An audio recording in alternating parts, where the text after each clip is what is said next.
your approach to not focusing on the predator and not focusing on what we would, I don't know exactly how to articulate this well, the classical victim, as I was saying before, someone who was a victim of actual assault, and I'm not saying that the assistant in this scenario isn't a victim herself and isn't being traumatized, but who we would normally focus on, right? You offer no reward, no catharsis, and no titillation, which I think is extremely important and something that is often disregarded when it comes to telling stories like this. When did you realize that that was going to be so necessary, and realize what kind of power that would have as a viewing experience?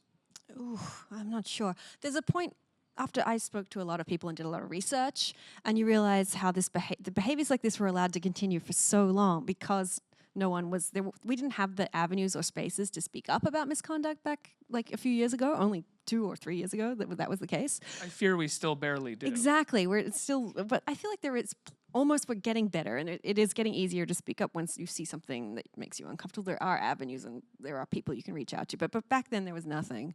So I kind of did want to explore just, I wanted to kind of look at how, sort of examine how somebody who is, sorry, I'm sort of going nowhere with this, but this idea of her being stuck in this system that's structured against her, and it's also very, very conscious of what's going on around her, but doesn't have enough information to get what she's seeing across.